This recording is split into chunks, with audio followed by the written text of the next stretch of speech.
This is Kathy Beal of EmpowermentUnlimited.net with Astro Insight for the month of November 2025. Halloween is over as a day on the calendar, but its atmosphere lingers throughout the month. Secrets, mysteries, and all kinds of spookiness continue dancing through life amid sparks and flares that spur us and the action on. The pairings give November a weird, steamy blend of fire and water, coming off planets moving in and out of adventurous, flexible Sagittarius and fierce, persistent Scorpio. The vibe is multi-layered and ever-changing, with 6 sign changes, 2 of them taking retrograde planets into previously traveled territory. You're being immersed in what you think, feel, and want, and then energized to go after your vision. Use this sentence as a reminder of what's going on as the month progresses. Otherwise, energies could be disorienting. Watery ways start the month. We have itches we want to scratch and howl, but something cautions not so fast, while something else, romanticizing, fantasizing, deception, fuels temptation. As Venus in Libra squares Jupiter in Cancer and inconjuncts Saturn in Pisces, while Mars in Scorpio trines Neptune in Pisces on the 2nd and the 3rd. The first puff of steam follows, with actions moving into wild, free, boundary-pushing form. Mars enters Sagittarius November 4th and launches his 5 weeks in the sign with an immediate standoff with volatile Uranus, spawning philosophical standstills, unexpected opposition, and all-round frustration. Travel twists and turns are more than possible. A rare grounding moment comes via the Taurus full moon November 5th, putting the physicality of existence in the spotlight. Finances, creature comforts, and physical conditions are up for review. New pathways open when Mars sextiles Pluto November 6th and then cedes center stage to Venus. Relationships, agreements, creativity, and values get cosmic underscoring from a yod or finger of God to Venus from Neptune, her overseer in love, and Uranus, cosmic agent of change and surprises. We can't run from them, and indeed, we dive right in. Simultaneously, Venus slips into her sexy power mode of Scorpio, and the social vibe intensifies. We're private, possessive, interested in deep, deep connections, and drawn to power and mystery, all of which get extra oomph November 7th from her square to Pluto, her counterpart in money and desire. How badly do you want it? Enough to sacrifice something? The ground rumbles. Old ghosts stir. Worldly issues signal that they're not done with you yet. Uranus retrograde takes him back into Venus's earthy home of Taurus, also November 7th, for one last pass until he re-enters Gemini in April next year. The first stretch retraces his journey in June and early July, but you may well encounter unfinished business from his entire tenure in the sign, which began in 2018. Time in Taurus, you might think, would be grounding, but not with the electricity and disruption flying off this visitor. This business of the past resurfacing is just getting started. 2 back-to-back retrogrades are pulling us over recently traveled territory and sending off more steam as they do. The year's final Mercury retrograde starts November 9th. All things communication and transportation are heading off course and demanding caution and second looks until the end of the month.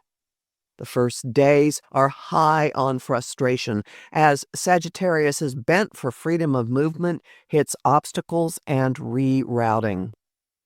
Steam kicks in when Jupiter stations retrograde for 4 months on November 11th. His shift unleashes an undertow in the ongoing flow of water and emotions and creates the sensation that a water grand trine is still in effect. Where between them, technically, the end of October saw two involving Mercury and then Mars. Anything coming back already from then? And three more are coming later this month. Meanwhile, fieriness ramps up, kicking and screaming, when Mercury meets Mars November 12th, echoing and energizing their meeting in Scorpio October 20th. It's a decidedly form follows thought moment, with the caveat that the thought part might be confused or more riled up than informed. And then come more tidal waves of emotion. Total immersion is inescapable, with the Scorpio sun forming yet another water grand trine with Jupiter retrograde in Cancer, tugging us backward, and Saturn retrograde in Pisces, also tugging us backward, with an assist from Neptune retrograde in Pisces, also tugging us. Each of us is individually absorbing everything that's swirling in the waters. Issues from March 2025 are particularly noticeable. As with each of these recurring water grand trines, nothing in the sky is grounding this untethered energy. Your challenge, your very task, is to do that for yourself. Find pointers for this in my free Reclaiming Your Energy talk, available to download from the shop at my site. Could things get more intense? Don't ask a question to which you're not willing to hear the answer. Yes, they can. And boy, do they, heavy on unspoken transmissions and emotions when Mercury slides back into Scorpio November 18th. His first appointment is staring down Uranus, now retrograde in Taurus, and getting quite a different view of practicalities. After which he trines Neptune, retrograde in Pisces, and zeroes in on fantasies, lies, and the experience of others. Empathy surges, anyone? The waters settle into clarity at his conjunction to the Sun November 20th under the Scorpio new moon. The moon parlays all the water trine activity into the next phase of existence. She's following Mercury's recent lead and making her own trine to Neptune, linking plumbing the depths with transcending worldly existence. She's also forming yet another water grand trine with Saturn and Jupiter. It's possible to part the waters. Watch for lightning shooting into them. It's within your powers of perception thanks to Uranus sextiling Neptune at the new moon. What might you see differently? This pair is especially promising for innovations in creativity. November 21 shows what is yet out of reach from the Sun's opposition to Uranus, while stirring nostalgia for what has been from the Sun's trine to Neptune. You just might let up on other people a bit, possibly even yourself. After which, we catch fire. The Sun begins his annual visit to Sagittarius, also on November 21st, amplifying optimism in the drive to expand and explore. This move revives the ability to find humor and to see the big picture, and encourages indulging in a little fun. Yet, there's still more emotionality to come. The waters crest into another water grand trine, linking Mercury to Saturn and Jupiter November 22nd. All three of the points are retrograde, and so is Neptune, who is distantly in the mix from his conjunction to Saturn.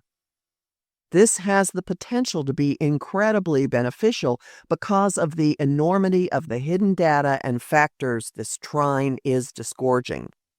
Mercury's investigations are uncovering so much more to the story that it's likely to overwhelm.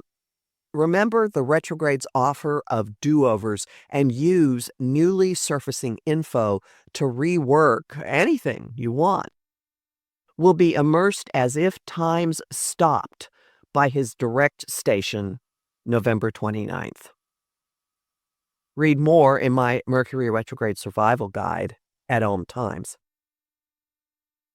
Personal clarity and transformation are on hand when the Sun sextiles Pluto November 23rd. When you're clearer about your identity and your bottom line, relationships rearrange to fit. Powerful, candid communications and connections follow at the Mercury-Venus conjunction November 24th. We know what our values are, and our agreements follow suit. All our dealings flood with supersized emotions, obligations, and commitment.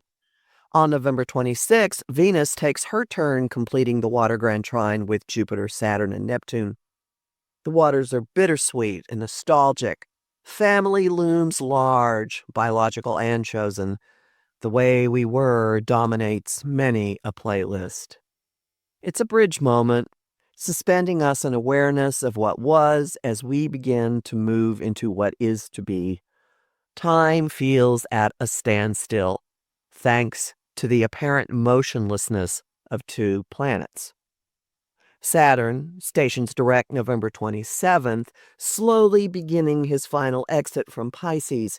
He'll stay at the degree of this station till the end of the year and not leave the sign till Valentine's Day.